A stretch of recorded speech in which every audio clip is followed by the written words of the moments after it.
Welcome back to this channel. I am supposed to tell you to get your popcorn, sit down and relax while you enjoy this video. But then, with the way things are going, I don't think you will need popcorn. You might just need a or because that is how this video is going to go right now. Because the Premier League top 10 coaches of all time or the Premier League best coaches of all time have just been rated. But in this video, I'm going to focus on the top 10.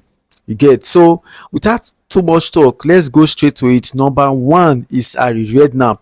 Now, Harry Rednapp is a very good coach. I think he has a lot of wins. Only Sir Alex Ferguson, Arsene Wenger, and David Moyes have recorded more victories than this man. So he has coached a lot of teams at like Tottenham, QPR, West Ham, and etc. So Redknapp is good. And then next on my list is David Moyes. Sitting comfortably on my number 9 is David Moyes. So let's not forget that this man had a career resurgence after coaching Manchester United and was deemed a not so good coach. But then he coached West Ham and finished eyes on 2 occasions. And let's not also forget that this man went to Everton across a decade, and then he comfortably made sure that Everton finished on the top 8. In fact, there was an occasion that he actually took Everton to the top 4. So David Moyes on number 9 list is justifiable. Sitting on number 8 is Antonio Conte. So a lot of people will remember this man for controversy. People will not agree.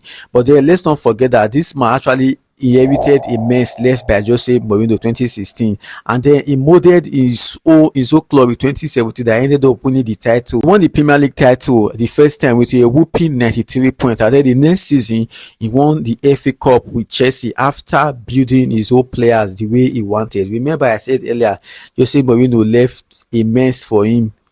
You get, he turned that mess into Messi, and then the rest is history. So comfortably at number 8 is Antonio Conte. He deserves that spot. On number 7 is Claudio Ranieri, another ex-Chelsea coach. I really don't have much to say about the Italian. He's a good coach and I will leave it there. Number 6 is Rafa Benitez. Who else remembers Rafa Benitez at Liverpool 2003, 2004 and thereabout? That man did wonders. He won the UEFA Champions League with a mediocre team who only had Gerrard as their best player then. He also won the UEFA Cup and the Carling Cup as well. 2006, he also won the FA Cup for Liverpool, defeating West Ham 2-1 in final. That match, the goals that Steven Gerrard scored in that match, I watched that match live 2006. Steven Gerrard, wherever you are, God will bless you for me. Anyway, we're not talking about players now. So the funny thing that happened with this guy, Rafa Benitez, was when he came back to coach Everton. Of all people, you a former Liverpool coach, you don't see any team to coach. You now went to Everton. Anyway, the rest is history. It did not end well and the spell did not last long. The person sitting on number 5 need no proper introduction. He has been able to transform a club from a mediocre club to a contending club, not a pretending club. Now, this guy has won, I think, 8 trophies or 9 trophies for his club. Talking of no other person than Jurgen Klopp. Now, this is where the battle is. On number 4, we have the special one. No other person but Jose Mourinho. This man came and took Chelsea, transformed them to a different club. Remember, prior to his coming, Chelsea had not touched the English Premier League for 50 years. 50 good years until the coming of Jose Mourinho, who came a partnership of the Drogba, Frank Lampard, John Terry. They transformed the club and then they started winning the Premier League back to back. So Jose Mourinho being on number 4, I have no argument or whatsoever. He deserves it comfortably. Number 3 is Arsene Wenger. This is a great manager, a great coach, by the way, who spent many years with Arsenal. Do you know that while I was growing up, I actually thought Arsene Wenger was the owner of Arsenal because of his name, Arsene Wenger. So I just thought he was the owner. If you thought the same thing while you were growing up, comment in the comment section. Let me know if I was the only one that thought that way. Number 2 is Pep Guardiola. Now, Pep Guardiola has won everything in England. Now, he's repeating it two times, three times, some of them 6 times and even 7 times.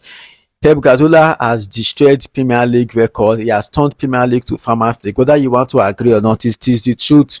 Nobody has won the Premier League 4 times in a row. Imagine out of 6 seasons he has won 5, and out of 7 seasons win 6.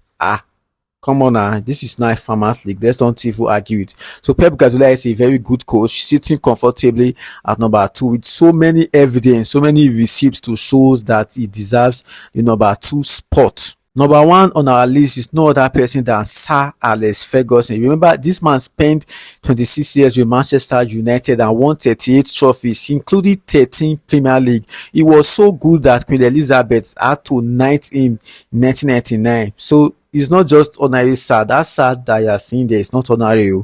He's a knighted man. So Sir Alex Ferguson was a very good coach, competed with Arsene Wenger. Then they were the one fighting for the Premier League battle here and there and everything.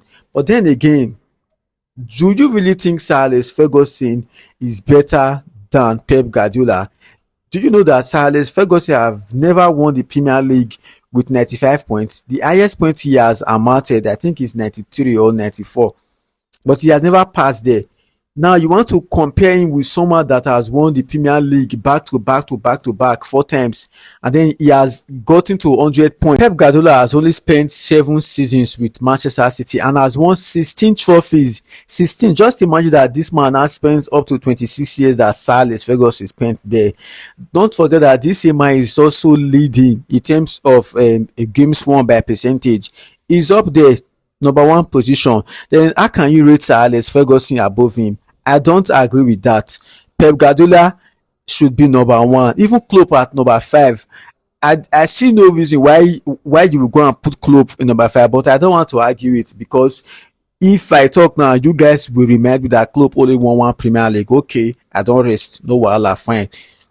But the truth is that when we compare in terms of trophy wons and then number of games won by percentages of matches played, come on, you have to give it to Pep Guardiola. I'm not a City fan. You already know that I'm a Liverpool fan. This thing, Pep should be number 1. Do you agree with this top 10 list that I just mentioned? If you don't, rearrange your own in the comment section, and then if there is any coaches that you felt should have been amongst these top 10 that I have just mentioned, then list the person's name below the comment section as well. And then what do you think about the argument of Pep should have been first instead of Sir Alex Ferguson? It's just my opinion, it's not a fact. But then what do you think? Do you think Pep should have been number 1 based on what I just listed for you right now?